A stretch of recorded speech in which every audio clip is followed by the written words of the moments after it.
Hi friends, ఈరోజు నేనైతే mutton curry అయితే ప్రిపేర్ చేస్తున్నాను.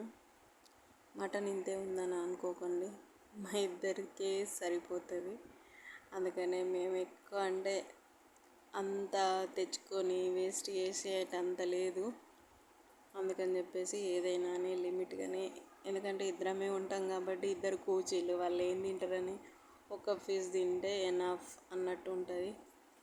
అందుకని చెప్పేసి మనం ఏది తిన్నా కానీ మన తృప్తిగా మనకు ప్రశాంతంగా ఉండేటట్టు ఉంటేనే బాగుంటుంది. ఫుడ్ అయినా అతిగా ఏది కూడా ఇది చేయొద్దు అని నా ఉద్దేశం, అంతే ఫ్రెండ్స్, ఇంకేం లేదు. ఈరోజు మన కొత్త ముచ్చట ఏంటనంటే, అసలు మెయిన్గా అంటే అసలు రీఛార్జ్లలో పెద్ద పెద్ద స్కామ్స్ అయితే జరుగుతున్నాయి. ప్రతి ఒక్క నెట్వర్క్ నుంచి అయితే మొత్తం వాళ్ళు బ్యాలెన్స్ల రేట్లు అయితే పెంచేస్తుండ్రు. అన్నిట్లలో కూడా అసలు ఎందుకు ఇట్లా చేస్తుండ్రో కూడా అర్థం అవ్వట్లేదు. ఈ స్మార్ట్ ఫోన్స్ వచ్చిన తర్వాత చదువుకోనోళ్ళు వీడియో చేసేటోళ్ళు అందరు కూడా ఒక్కొక్కళ్ళ చేతులలో ఫోన్లు చూస్తే, నా ఫోన్ అయితే వాళ్ళ ముంగట ఏదో తుస్ అన్నట్టు ఉంటుంది ఫ్రెండ్స్. రియల్గా చెప్తున్నా కదా, అసలు వీడియోలు చేసే అమ్మాయిల దగ్గర ఎంత మంచి ఐఫోన్స్ ఉంటున్నాయి అని అంటే అసలు చెప్పనక్కర్లేదు. ప్రజెంట్ అట్లుంది. మరి కాలం ఏం చేస్తాం, మరి ఏం చేయలేము దానికి. ఇంకొకటి డేటింగ్ యాప్ అని చెప్పేసి ఇవి కూడా బాగా ఇదవుతుంది. యూత్ని బాగా ఆకర్షించడానికైతే వాళ్ళు ఏదో చేద్దామని చెప్పేసి ఇది చేస్తారు. అసలు ప్రతి ఒక్కరు కూడా బాయ్స్ కానీ గర్ల్స్ కానీ అలాంటి వాటి జోలికి అయితే వెళ్ళకండి ఫ్రెండ్స్. రియల్గా చెప్తున్నా. రీసెంట్ అయిన ఒక ఇన్సిడెంట్ అయితే జరిగింది, అందుకనే చెప్తున్నాను. అందరు కూడా బీ కేర్ఫుల్గా ఉండండి. మనము ఏ రిలేషన్లో ఉన్నా కానీ ఎవరిని మోసం చేయకుండా ఉంటే ఎలాంటి రిలేషన్ అయినా నిలుస్తుంది. ఒకరినొకరు మోసం చేసుకుంటుంది, అది ఎన్ని రోజులైనా కానీ కష్టమే. అది నా ఒక్క ఒపీనియన్. మళ్ళీ ఒకటి, ఇవి గేమ్స్ యాప్స్ అయితే వస్తున్నాయి కదా, దాంట్లో లోన్లు తీసుకొని మరి వాళ్ళు గేమ్స్ ఆడి ఇదంతా చేసుకున్నాడు ఎందుకు?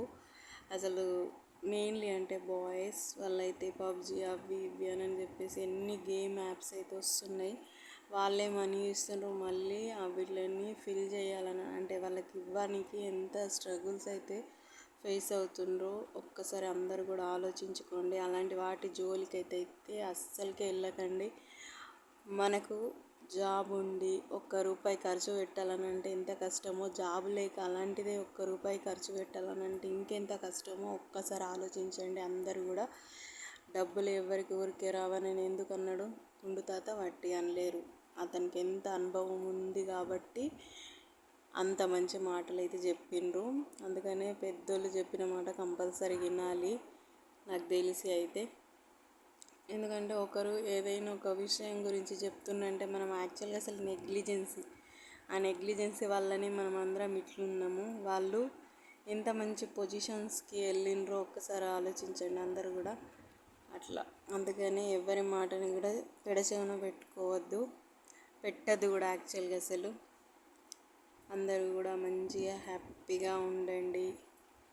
ఎలాంటి వాటి జోలికైతే, చెడు అలవాట్లలో జోలికైతే వెళ్ళకండి ప్లీజ్. మీ ఇంట్లో అమ్మ నాన్న అక్క చెల్లి తమ్ముడు అన్న ప్రతి ఒక్కరు ఉంటారు. వాళ్ళ గురించి కూడా ఒక్కసారి ఆలోచించండి. ఎందుకు ఈ ముచ్చట చెప్తున్నానంటే, రీసెంట్గానే మా దగ్గరనైతే జరిగింది. ఇట్లా గేమ్స్ యాప్లో ఇట్లా డబ్బులు తీసుకొని కొంత అమౌంట్ అయితే వాళ్ళకి ఇచ్చేది ఉండే అని చెప్పేసి అతను బయటికి చెప్పుకోలేక సూసైడ్ చేసుకొని అయితే చనిపోయిండు ఫ్రెండ్స్. అందుకని thank you for watching. Bye friends, take care.